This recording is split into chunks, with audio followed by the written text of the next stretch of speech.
Energy science class. तो आज जो है हमारा यूनिट 3 शुरू हो रहा है, सोलर एनर्जी। तो आज का जो हमारा टॉपिक है वो है सोलर एनर्जी और सोलर रेडिएशंस के फंडामेंटल्स को समझना। तो सोलर एनर्जी जो है, जो हीट और लाइट एनर्जी हमें सन से मिलती है, right, that is called as solar energy.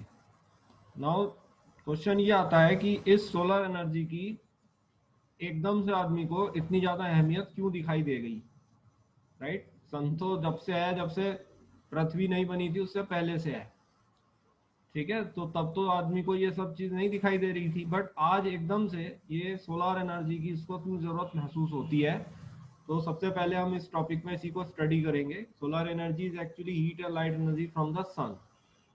तो सबसे पहले बात करते हैं फॉसिल फ्यूल्स की, राइट। तो ये फॉसिल फ्यूल्स जब कंबस्चन करते हैं in presence of oxygen, right, तो हमें कार्बन डाइऑक्साइड गैस मिलती है और हमें अनबर्न्ड कार्बन होता है, जो कि ब्लैक स्मोक होती है, काला धुआं, ये अनबर्न्ड कार्बन होता है और एनर्जी मिलती है, राइट। नाउ ये जो फॉसिल फ्यूल्स हैं इनकी पृथ्वी में एक लिमिटेड सप्लाई है, राइट, और माना जा रहा है कि आधे से ज्यादा खत्म हो चुके हैं। तो आने वाले भविष्य में ये खत्म हो जाएंगे। दूसरा, हर देश को इनके लिए कीमत चुकानी पड़ती है, राइट। कोल है, कोल की कीमत होगी, अगर वो अपने यहाँ से भी निकल रहा है तो उसके लिए माइनिंग कराई जाएगी, माइनिंग की कीमत होती है, राइट। नेचुरल गैस है, राइट, वो ऑफशोर ड्रिलिंग हो रही है ओशियन पे, वहां पे भी उसकी कीमत कंट्री बियर करती है। फॉरेन अगर आपका कंजम्पशन हाई है, जैसे इंडिया में ऑब्वियस बात है, पेट्रोल, ये जो हमारे फ्यूल्स हैं इनका कंजम्पशन काफी हाई है, तो हमें फॉरेन से इनको इंपोर्ट करना पड़ता है, जिसके लिए वैल्यूएबल फॉरेन एक्सचेंज खर्च होती है, राइट। तो इनकी एक कॉस्ट है और इनकी सप्लाई जो है वो लिमिटेड है, राइट। नाउ ये जो प्रोडक्ट बना रहा है कार्बन डाइऑक्साइड, ये एक ग्रीन हाउस गैस है।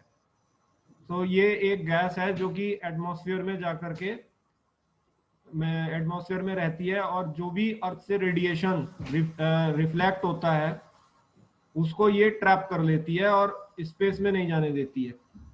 तो जिसके कारण अर्थ का जो टेम्परेचर है वो बढ़ता है, राइट, और रहने के लिए प्रॉब्लम्स क्रिएट हो जाती हैं जो जीव जंतु पृथ्वी पर रह रहे हैं, राइट। इसी के लिए ग्लोबल वार्मिंग का इफेक्ट जो है देश एक दूसरे को कई बार यूनाइटेड नेशंस में एड्रेस कर चुके हैं कि पृथ्वी जो है वो वार्म होती जा रही है, राइट। हमारे जो पोल्स पर आइस है वो अब उतनी नहीं रही है जितनी होनी चाहिए, राइट। तो ये आने वाले समय में हमारे लैंड मासेस को पानी डुबो देगा और ये हमारे सबके लिए प्रॉब्लमेटिक बात है। जैसे आने वाले समय में प्रिडिक्शन है कि बांग्लादेश जो है वो खत्म हो जाएगा, राइट।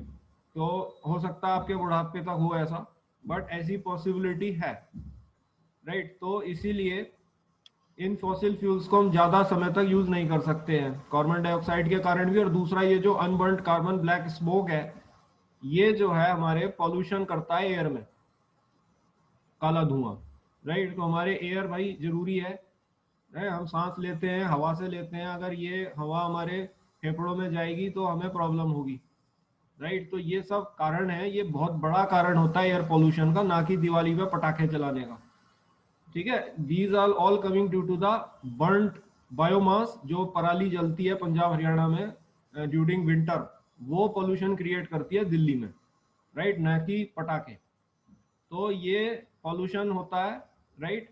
ये फॉसिल फ्यूल ही इसके लिए जिम्मेदार है, ग्रीन हाउस गैस के लिए भी यही जिम्मेदार है। तो इसलिए हमें इस फॉसिल फ्यूल से निजात पानी है। अब बात आती है आदमी ने इससे बेटर क्या सोचा। आदमी ने उसके बाद सोचा न्यूक्लियर फ्यूल, राइट।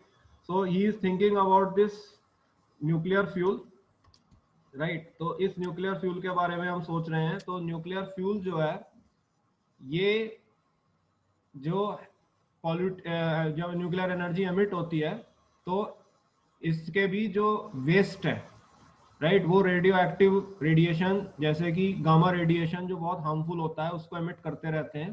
तो इन वेस्ट को, जैसे मैंने आपको लास्ट यूनिट में बताया था, पानी में डाला जाता है, शील्डिंग कराई जाती है, again water body will get pollute by this waste, right. तो एक पानी के पोल्यूशन का खतरा बैठ हो जाता है अगर हम न्यूक्लियर फ्यूल यूज करते हैं, राइट, वाटर पोल्यूशन का। तो न्यूक्लियर एनर्जी जरूर फॉसिल फ्यूल से बेटर है क्योंकि ये काफी एनर्जी देती है, but it again is creating pollution. इसके बाद हम बात करते हैं फिर हम और क्या बेटर कर सकते हैं। Then we are coming to wind energy and water energy, hydro electric power, right. आदमी इन दोनों ऑप्शंस पर आया।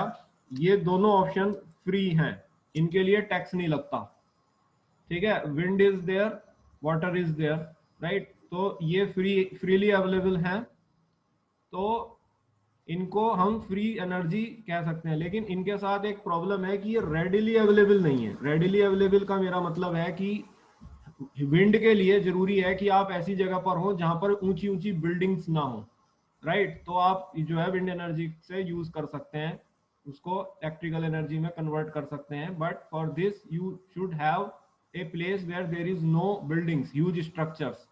जैसे यूरोप में बेल्जियम और हॉलैंड विंड एनर्जी में सबसे आगे हैं क्योंकि वो कंट्रीज बड़ी बड़ी ऊंची बिल्डिंगों के कल्चर पर नहीं है, राइट। वो उनका फार्मिंग कल्चर चलता है और डेयरी टेक्नोलॉजी में भी वो काफी अग्रणीय है। तो वहां पे ये विंड एनर्जी यूटिलाइज होती है, हो सकती है, बट वही है कि रेडिली अवेलेबल नहीं है, आपको वो परिस्थितियां बनानी पड़ेंगी। इसी तरह पानी की एनर्जी को यूटिलाइज करने के लिए भी आपको नदी के पास जाना होगा, right. Then only such type of energy can be created, they are still not readily available. इस चीज से भी बेटर है हमारा सोलर एनर्जी, क्योंकि सोलर एनर्जी जो है वो चीप, फ्री तो है ही, जैसे विंड और वाटर फ्री है ऐसे ही सोलर भी फ्री है। लेकिन इसका सबसे बड़ा एडवांटेज है कि ये रेडिली अवेलेबल है, ठीक है। पूरे दिन ये अवेलेबल होता है, जब तक दिन है तब तक सोलर एनर्जी आपके पास है, राइट। और आपको इसके लिए ना तो किसी नदी के पास जाना है, ना ही ऐसी कोई रिक्वायरमेंट है कि ऊंचे स्ट्रक्चर्स नहीं होने चाहिए। आप जैसे चाहो वैसे कर लीजिए, सूरज हमेशा चमकेगा।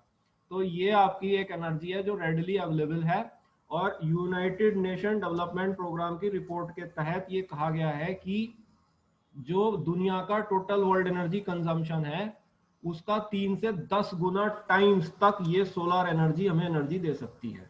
तो आप इसी से अंदाजे लगाइए कि आने वाले समय में इसकी कितना बड़ा रोल हो सकता है, क्योंकि हमारी एनर्जी पूरी दुनिया के एनर्जी कंजम्पशन से भी 3 से 10 गुना तक एनर्जी की पोटेंशियल है इसके अंदर, राइट। अब बात करते हैं कि इंडिया के लिए ये इंपॉर्टेंट क्यों है। इंडिया जो है वो फेवरेबली लोकेटेड है दुनिया में, ठीक है। जहां तक सोलर एनर्जी की बात है, 23.5 degree north tropic of cancer जो है ये जबलपुर से पास होता है, रैन ऑफ कच्छ से होता हुआ जाता है, ठीक है, जो हमारे कंट्री के बिल्कुल सेंटर से निकलता है। तो ये पॉइंट से हम ये कह सकते हैं कि जो ये हमारी एनर्जी है, राइट, वो हमारे लिए काफी फेवरेबल है, बिकॉज हम जो है इस एनर्जी के लिए बहुत फेवरेबल लोकेशन पर हैं, राइट। तो इसीलिए ये एनर्जी हमें नॉर्मस और हमेशा मिल सकती है। नाउ किसी भी कंट्री को कितनी इंटेंसिटी मिल रही है सोलर एनर्जी की, पहले बात करते हैं इंटेंसिटी क्या होती है। आप जानते हैं इंटेंसिटी होती है energy per unit area, right. ये हम फिजिक्स में भी पढ़ते हैं, एक यूनिट एरिया पर जो इंटेंसिटी गिर रही है उसे, एनर्जी गिर रही है उसे इंटेंसिटी कहते हैं। तो ये इंटेंसिटी लैटिट्यूड पे डिपेंड करती है, किसी देश का लैटिट्यूड कहाँ है, राइट। और हम फेवरेबल लैटिट्यूड पे हैं, जैसे मैंने आपको बताया 23.5 डिग्री नॉर्थ, जो कि एक ठीक लैटिट्यूड है, ठीक है। तो इंटेंसिटी हमें अच्छी मिल रही है। और हम लेंथ ऑफ डे जो है, किसी देश में दिन का समय कितना बड़ा होता है ये उसके लॉन्गिट्यूड पर डिपेंड करता है, ठीक है। जैसे कि नॉर्वे है, ग्रेट ब्रिटेन है, इनके यहाँ क्या होता है कि जब विंटर आती है तो इनके यहाँ रात ही रात रहती है, दिन होता ही नहीं। क्योंकि जब विंटर आती है तो ये नॉर्थ पोल जो है पीछे की तरफ चला जाता है और साउथ पोल सन की तरफ होता है, राइट। लेकिन जब समर आता है तो इंग्लैंड में आप रात को 9 बजे तक भी क्रिकेट खेल सकते हो, ठीक है। तो इंग्लैंड में जो डेज हैं वो काफी बड़े हैं, क्योंकि इंग्लैंड जो है वो प्राइम मेरिडियन पे आता है। तो लॉन्गिट्यूड के लिहाज से हम लोग 66.5 डिग्री ईस्ट से 97.5 डिग्री ईस्ट में आते हैं, ठीक है। तो इसीलिए 12 एटलीस्ट 12 नहीं सही तो कभी कभी 10-11 घंटे का हमारे यहाँ दिन जरूर होता है, राइट। और इस समय जो जून का महीना है इसमें तो बहुत बड़ा दिन है, राइट। तो इसमें भी हम बुरा नहीं कर रहे हैं, लॉन्गिट्यूडनल पॉइंट से भी हम ठीक हैं, लेकिन लैटिट्यूड के पॉइंट से हम ज्यादा ठीक हैं compare to longitude, right. Now solar energy को इलेक्ट्रिकल एनर्जी में कन्वर्ट करके हम अपने कामों को कर सकते हैं। इसके लिए there is an photovoltaic cell, जिसके बारे में डिटेल हम इस यूनिट में पढ़ेंगे, राइट। ये फोटोवोल्टिक सेल की सहायता से हम सोलर एनर्जी को इलेक्ट्रिकल एनर्जी में कन्वर्ट करते हैं। बाकी आप जानते हैं, स्कूल से भी पढ़ते आ रहे हैं कि जो ग्रीन प्लांट्स में फोटोसिंथेसिस का प्रोसेस होता है वो इनके अंदर क्लोरोफिल की प्रेजेंस से होता है। सो ये क्लोरोफिल जो है सोलर एनर्जी को ट्रैप कर लेता है और उसे केमिकल एनर्जी में कन्वर्ट करता है। इस केमिकल एनर्जी से ही फूड बनता है, वुड बनती है, बायोमास बनता है, और ये बायोमास ही फॉसिल फ्यूल के रूप में यूज होता है, राइट। और यही फॉसिल फ्यूल है जिसके बारे में मैंने आपको यहाँ डिस्कस किया था।